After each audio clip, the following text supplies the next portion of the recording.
founder of Speak Your Story, which is a website created on one simple but radical belief. Every woman has a story that deserves to be heard. Our society too often insists women be silent, be ashamed, and be stigmatized. But when we speak up for ourselves, when we tell our stories, we reject the silencing, we reject the sidelining. And this past month, all over the country, women have been stepping forward to reject Donald Trump's dismissive defense of his repulsive comments.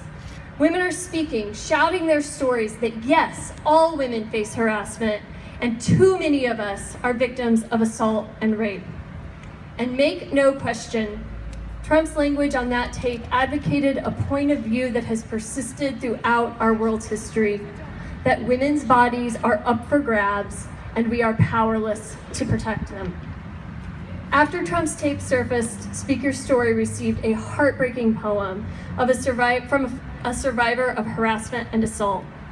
Her beginning words speak to the fear and pain that all women, that is in all of us. She writes, "I'm quite confident I was born with my very own body, but for as far back as I can remember, I was given a certain message with stunning regularity. My body is not my own. My body is not my own." How can women be full, productive, equal citizens of this country when we are regularly fed the message that our bodies are not our own? This is what I know.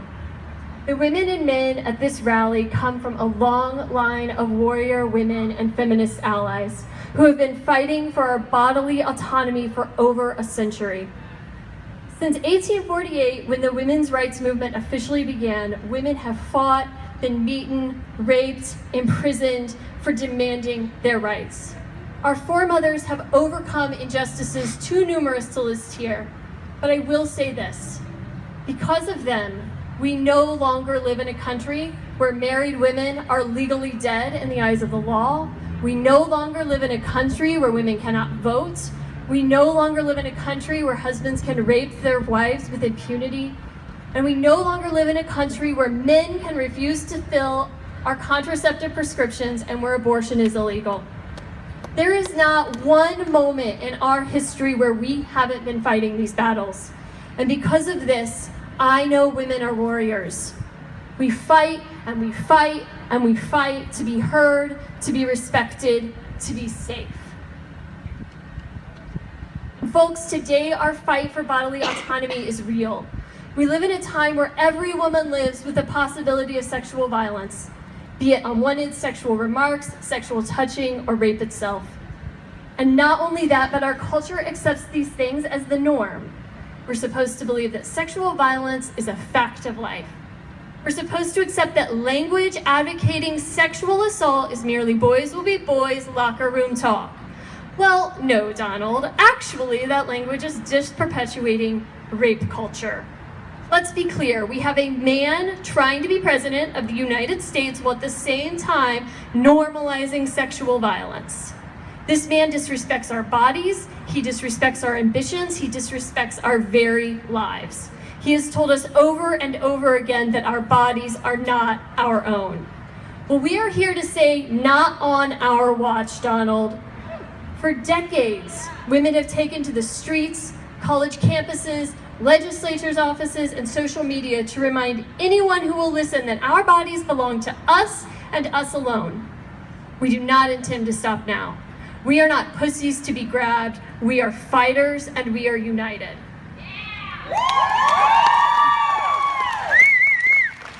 So I know that Trump's comments and the accusations against him have put the trauma of many American women on repeat.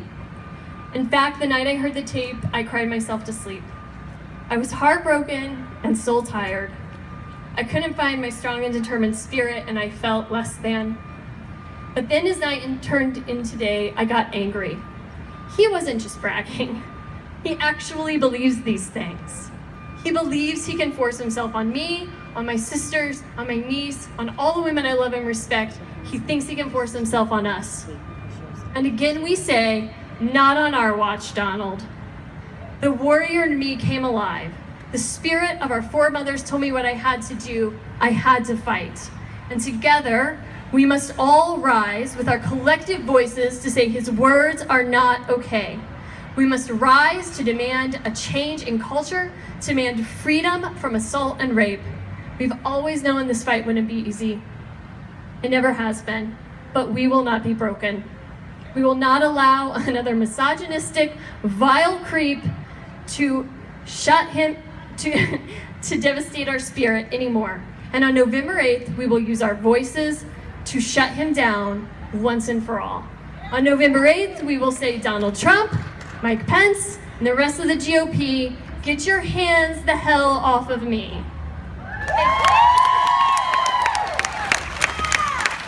Now it's my pleasure to introduce my co-founder and soul sister, TL Craycraft.